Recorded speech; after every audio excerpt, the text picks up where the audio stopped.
Hello friends, आज हम कुछ ऑब्जेक्ट ड्राइंग करने वाले हैं। पर शुरू करने से पहले हम थोड़ा ऑब्जेक्ट ड्राइंग के बारे में समझ लेते हैं।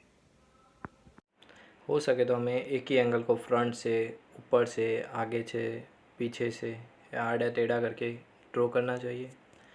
और हमें ये देखना चाहिए कि उसकी विड्थ में ऊपर और नीचे कितना चेंज होता है।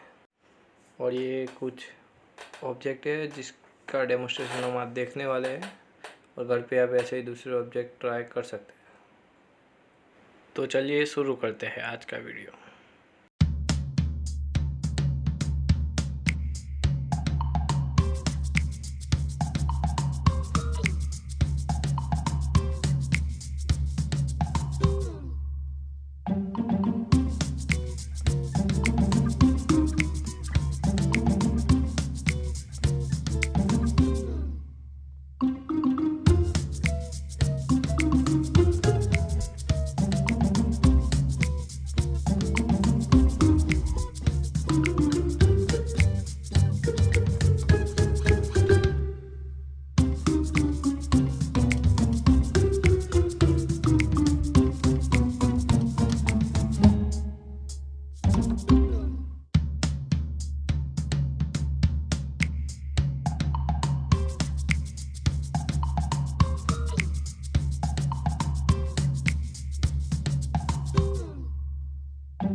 तो फ्रेंड्स, आज को वीडियो में हमने देखा कि ऑब्जेक्ट कैसे बनाते हैं।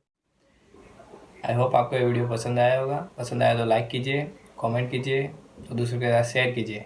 Thank you for watching.